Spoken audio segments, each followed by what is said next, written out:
is our focus. Thank you, Allison. So the creative arts and creative expression is one of the most popular forms of dementia-friendly programming. Creative expression taps into many of the strengths of people with dementia, including things like present moment awareness, like the sensory experience, the imagination, habit memory, that memory of how to do something, like how to use a paintbrush, how to play a musical instrument, and many more. There's a lot of reasons why that creative arts piece is such a common and popular form of dementia-friendly programming. But in this session, we're going to explore a little bit more about that and hear from 3 on-the-ground experts who are involved in offering dementia-friendly programs with an arts-based or creative element. And I'm very excited to hand it over to them. We have 3 presenters, including Shanta Seversky, the founder of Elderwise, Maria Holt, who's the Dementia Services Program Director with Lutheran Community Services Northwest, who we already met briefly, and Mary Jane Connect, who's the Manager for Creative Aging at the Fry Art Museum. And each one of our presenters will share for about 5 to 7 minutes, so just a brief snapshot talking about what is one of their signature arts-based programs for people with dementia, giving just an idea of, what is it involve. They'll share what have you learned about specifically what works well or what definitely does not tend to work well in the context of offering an arts-based program, and any general principles that they tend to abide by. And then thirdly, they'll share if they have any resources that they might suggest if you're wanting to learn more about organizing or facilitating an arts-based dementia-friendly program. So a little snapshot of the program, what tends to work well or not work well that they've learned, and additional resources. So all of that, it's amazing they're going to be able to cover it in 5 to 7 minutes. No small order. So I'll go ahead and turn it over to our first presenter, which is Shanta Seversky, founder of Elderwise. So welcome, Shanta. Thank you, and hello, everyone. A handful of you already know a fair amount about Elderwise. So, I mean, the program, but I'll go ahead and share anyway. So I'm going to share about the Wet on Wet watercolor program. So wet on wet means that we're painting on wet paper with wet paints.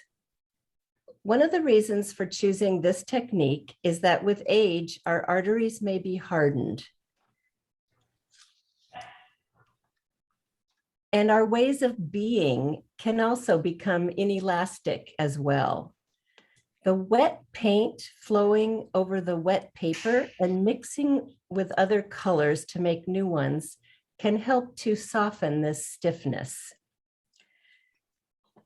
So who participates? It's people with cognitive changes, sometimes care partners as well, and the Elderwise staff. The Elderwise Day Program facilitators lead the watercolor programs.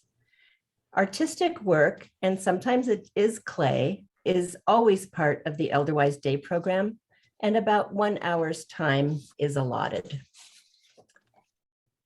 So there's a preparation that happens first. And the first thing is to wet the paper. And this can be done by soaking the paper in a large bin, or by using a wet sponge and wetting both sides of the paper before fixing it to a non-porous surface. Then we kind of set the table. So you have the paper in front of you, and then you have your painting rag, your paintbrush, your water bucket, and your paints. We use regular watercolor, standard watercolor paper, a 1-inch flat brush as the main tool, and maybe a small brush for details. And you can either get liquid watercolor paints and put a few colors in a small dish, or you can use a simple watercolor set and put a drop of water in each of the paints so that it gets a little bit moist before you use it. We use only 5 colors: crimson red, lemon yellow, golden yellow, ultramarine blue, and Prussian blue. And it's surprising how many colors one can make by mixing them together. Mentally, we also have to prepare. We have to decide what to paint and think about who's going to be there. Generally, we paint something from nature, like a sunrise or a tree or a mountain, sometimes vegetables or fruit, or just color. Anything that we ourselves feel a connection to. We prepare a centerpiece that reflects this idea for inspiration. It can be a blue cloth representing water, or draped over a bucket to make a mountain, a tree or leaves, some vegetables or fruit. We select a poem to read beforehand to set the mood. To begin the actual program, we'll read a poem or light a candle, stretch a bit, tell a story about the centerpiece or something to bring the group together and set a mood. We are about to do something special together, a ritual. Then we might demonstrate how we are going to get started. I'm going to dip my brush in the water, and then I'll dip it in the yellow and paint across the top of my paper. And that's how I'm going to start my sunset. So you can also pick up your brushes and begin. How much instruction you give will depend on the level of the group. Once people get started painting, there is very little talking. A sense of quiet falls over the group as people paint. The facilitator is also painting. After a bit, they may walk around and see if anyone would like assist. How do you make green? Offer encouragement. Keep going. Are you feeling complete?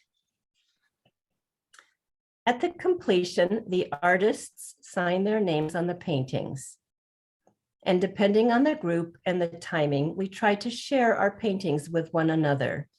There are expressions of appreciation from the rest of the group.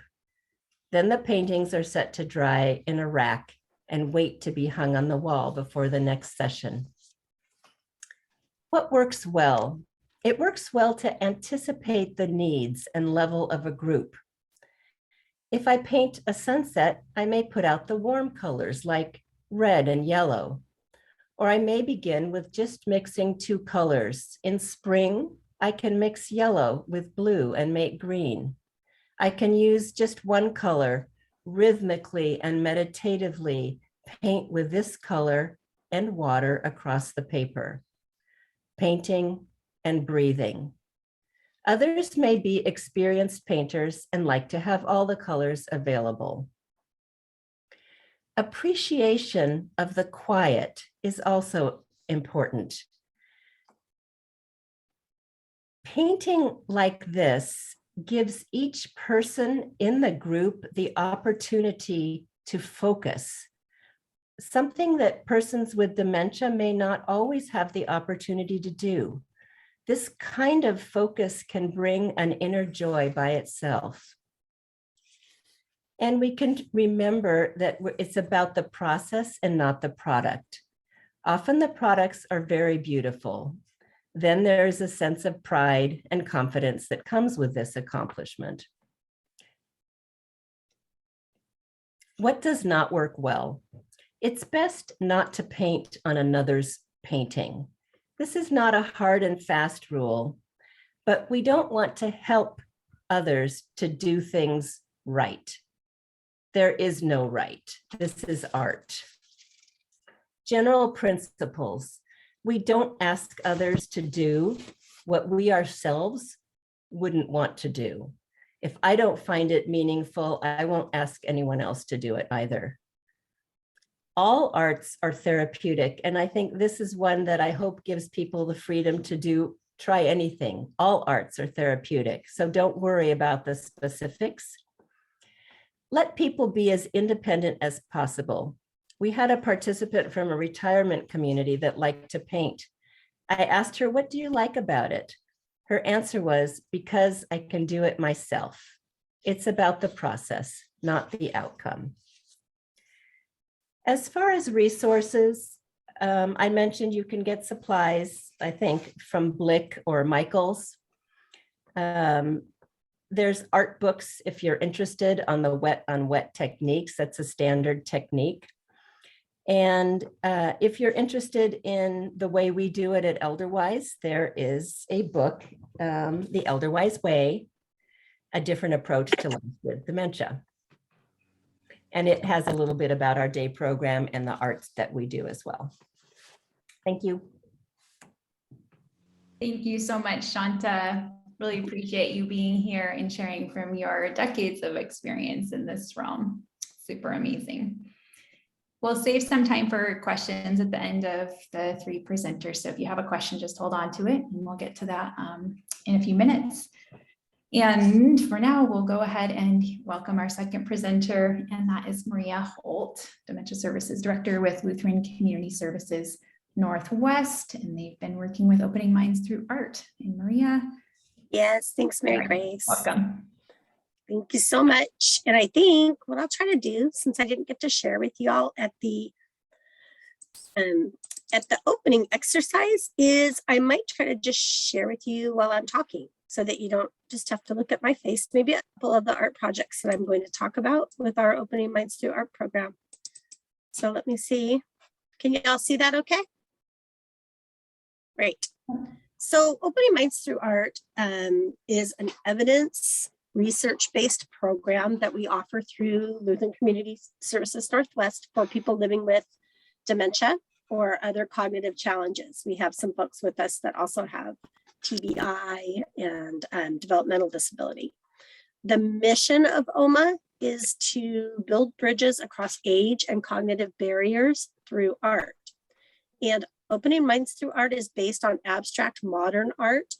And what we're capitalizing on is a strength-based philosophy, not focusing on what people living with dementia have lost, but what they can still do. As Shanta said, there's a lot to be said for independence and choice and autonomy in a world where people living with this disease have a lot of choices being made for them all the time and have lost a lot of abilities. The ability to access that creative part of the brain where art resides is still intact. And so the mission of OMA is to tap into that with the focus really being on being creative, being engaged, feeling a sense of accomplishment. The art project that I'm sharing there is one of the ones that we do. So just to back up a minute, Opening Minds Through Art was developed at Scripps Gerontology Center at Miami University in Ohio. And all of the projects that we do were given to us by Opening Minds Through Art. They've all been vetted and they're all based on the work of real abstract artists. And the one that you're looking at there was a project that we did called Ink Blot.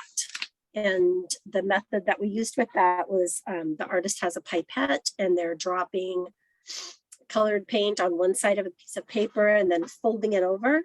And then when they open it, taking a look at what images they see, and then detail is added. You can see along the bottom there with a fan brush. And artists are also encouraged to add extra layer to their projects by adding glitter if they would like. This artist did not choose to do that. But this is an example of one of the projects that we do. And what we ask, as Shanta does in her group as well, is we ask the artist to sign their name to their project if they're able. And then we ask them to name it if they can. What do you see? What does that look like to you? This particular artist did name hers, and she calls this 8 elephants. And with our Opening Minds Through Art program, if our artist can't name their project or is cognitively unable to do that or just doesn't have a feel for what it is, a lot of times our other artists will jump in and share what they think and their name for the project might be. So we're delivering the program right now. Opening Minds Through Art is actually designed to be done in person in a face-to-face community-based setting. And as I mentioned at the beginning, part of the mission of Opening Minds Through Art is to engage college age volunteers, intergenerational volunteers with the artists and the people living with dementia to provide support to them. And the benefit to the volunteers then is to get to know someone with living with dementia, to have a better ability to understand the disease, but also to learn to value people regardless of age or cognitive status. So that's ideally how we would be doing Opening Minds Through Art. In COVID times, we've been delivering the program via Zoom. So that's been interesting. And, you know, I would be happy to answer any questions about how we did that. I don't want to have to go into long detail about it. But basically what we're doing at this time is we are recruiting artists from the community. They're logging in via Zoom like we are today. And instead of having an intergenerational volunteer in their home with them, since that's not COVID safe, the care partners are acting as the volunteers. The care partners are receiving our OMA training session, which is 2 hours long. There's an hour of OMA instruction, and we also include an hour of the Dementia Friends curriculum with that. So they're getting an overview of the art program and a good overview of dementia as well. Even though they're care partners for someone living with dementia, oftentimes there's a lot to be learned still. So we found that to be really valuable. And then the format for our program is always the same. So we meet on the same day of the week, same time of day. For continuity for the artist, we require registration. So it's always the same group of people meeting every time. And even if we don't remember names, we can recognize faces when we get together. We have artists in our group of various cognitive levels, some in really still early stages and some really getting into more mid to late stage dementia. And the role of the volunteer is really supportive. It's really to provide encouragement, maybe help put paint on a brush or hold down the paper for the artist. But again, really letting the artist make their own choices about where they want to put things on the paper and what colors they want to use, things like that. And of course, that's within reason, because we also don't want to be overwhelming. So I thought I would share with you another piece of art. Can you guys see that one okay? So this one was done with using a technique called ink blot. And I'm sorry, this one was done using a technique called stained glass ink painting. And to create this picture, the artist used a pipette to put some India ink on the paper and then turn the paper in different ways so the ink would run, and then use watercolors to fill in or not fill in. So you can see they used it in the background, and then they used a dauber and a smaller brush to add acrylic paint on top of that. And this particular piece is called Lemon Tree. I'm sorry, this particular piece is called Lemon Orchard. It reminded the artist of a lemon orchard in California where he grew up. So part of what we're doing with this program, as well as making beautiful abstract art, is stimulating those memories and having those conversations then about that. There's a lot of sharing that takes place during Opening Minds Through Art. And there's the social piece of it, where I know Shanta's group is quieter. Our group has quite a bit of conversation going on, not as much during the art making process because people need to focus on that, but in the sharing piece of Opening Minds Through Art. There's a lot of that social piece of things that everybody is desperate for right now. Let's see, what else can I tell you about it? As I said, we have a certain format for all of our classes. So everything is always the same, which is great for the people with dementia. We have an opening song. We do a huddle where we show our inspiration of what today's project might look like. The artists all do their work, and then we come back together at the end for that sharing and social time, and then we sing a closing song to end out our session. As far as what's working and what's not working, I think we'll find out a little bit more about that as we start morphing into in-person Opening Minds Through Art, which we're going to be starting next month. But for the virtual program, I think my biggest takeaway as far as what works is just to not have too high of expectations. There's been a lot of learning going on and a lot of grace given on our side and on the artist side with us. I think another thing that Shanta mentioned that's important to remember is that there's no wrong answers when you're doing art, and especially with people with dementia.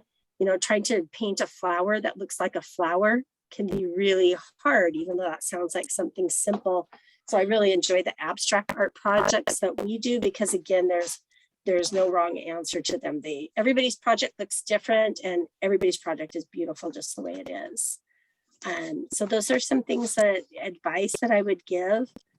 One other question that people ask a lot is how do you get your participants and how do you get your volunteers? That seems to be a real roadblock in the virtual world. So I would just encourage a lot of patience. I also think capitalizing on personal contacts has been really helpful for us. We've done a lot of widespread outreach efforts, but it seems like the majority of things come from personal contacts and that. So I would really encourage people to capitalize on that if you can.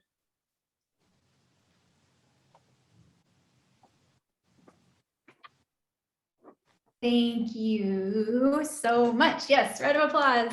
Thank you so much, Maria. It's been really exciting to follow Pierce Lutheran Community Services Northwest as you've been embarking on this path with Opening Minds Through Art and bringing that program here to King County and in a virtual format, which is super intriguing to see how you've been able to do that. So thank you, thank you, thank you. Last but not least, we have Mary Jane Connect, and she's going to be speaking to us about her creative aging programs at the Fry Art Museum.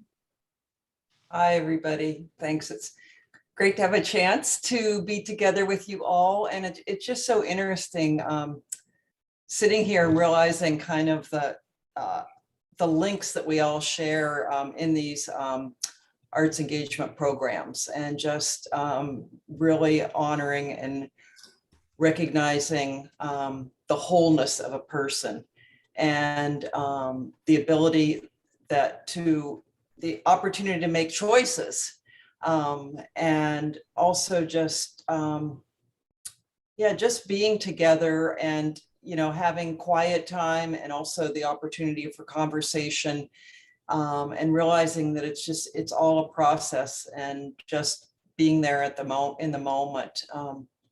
I feel really grateful for, I'm going to talk a little bit about our Here Now program, which is for adults living with dementia and their care partners. And in looking back over the program, which is now going on 12 years, I'm really happy to have both Shanta and Tamra here, who were founding partners for the Here Now program, along with the Alzheimer's Association.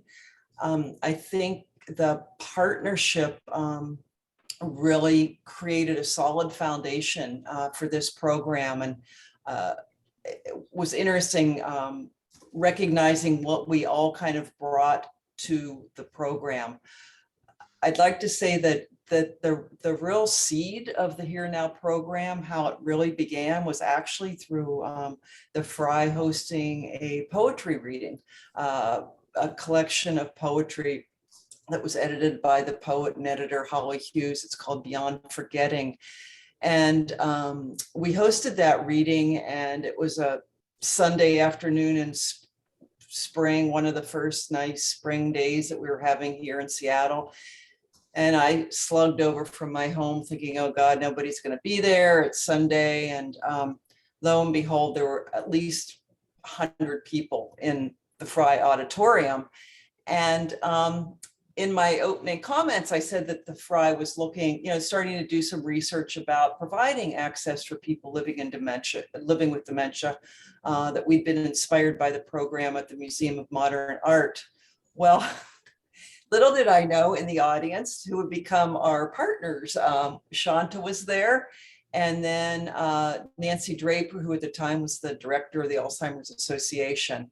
And so I really hold on to that sort of, it's not like we had this like long-term plan or this agenda, it really kind of came about being together for this poetry reading. So we launched what was a 6-month pilot program.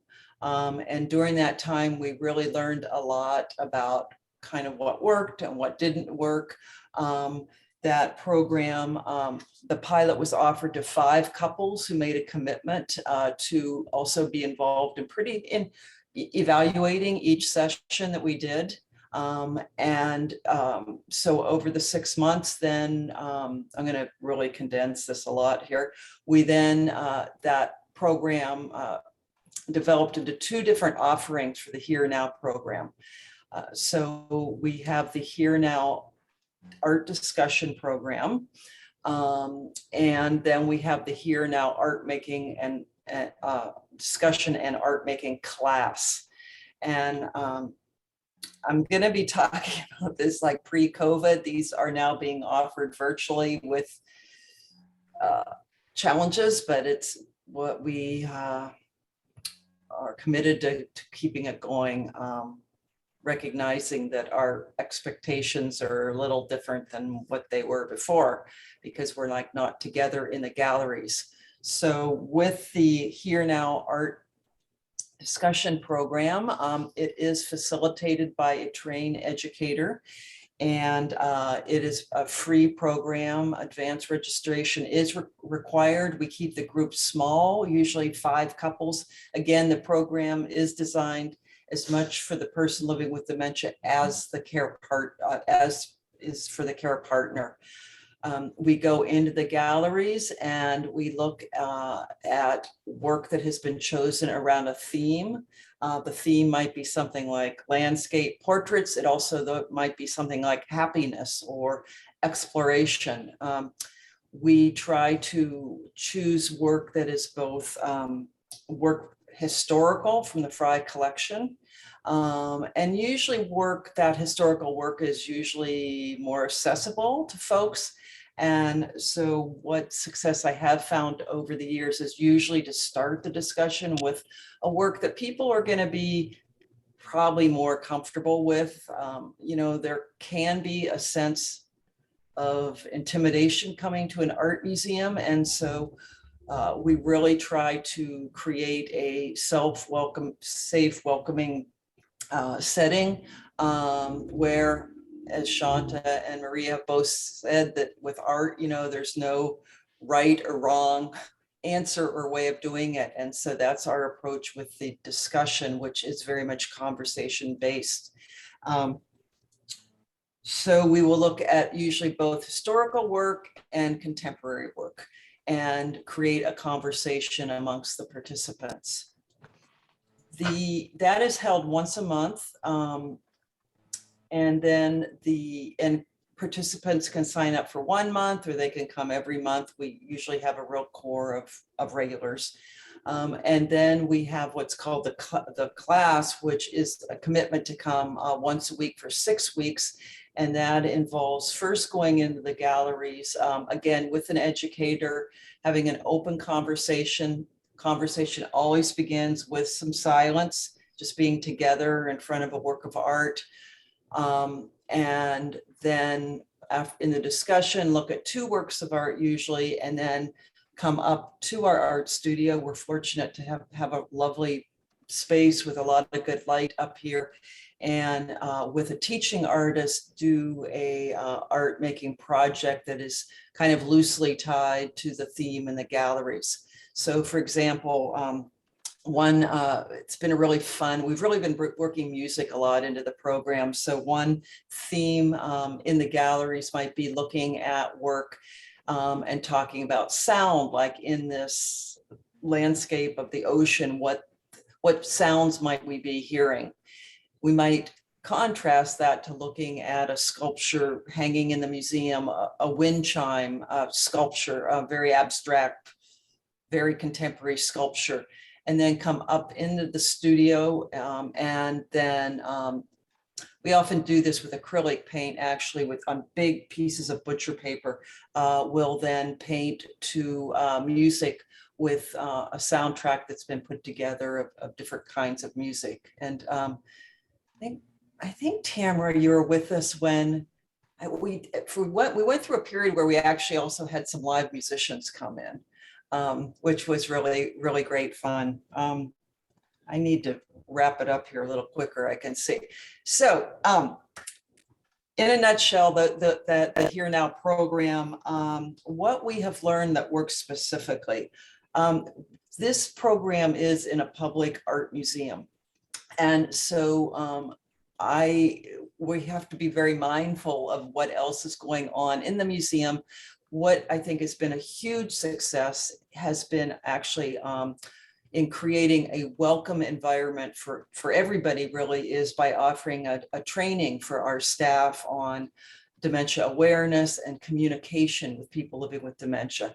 And that training has been offered not only to within the education department, but also to our security guards, our staff in the cafe, and certainly to our volunteers and to those in the store. Shanta gave an amazing training where she came and she did her homework, bringing a family member, and we learned from what things we could improve on in welcoming people to the museum. So that's been key to the success of I think the program, and ultimately it's creating that welcoming environment. The other thing is thinking about the time of the program, which we have scheduled in the afternoon, when typically it's a quieter time of the afternoon. And also success has just been keeping the group small. What has not worked, curiously, what has not worked, I think, is almost what people early on told me not to do. And so I was told not to include abstract art. And so for a long time, we did not look or talk about abstract art. And then because we're working with exhibitions in the galleries, we had an exhibition with a lot of abstract art. And we really learned by just that we could talk about abstract art. And it was just a matter of creating a non-threatening, like, just, hey, what do you see in this, you know? And so what has not worked is not having the confidence to try new things. And I think risk-taking is really important.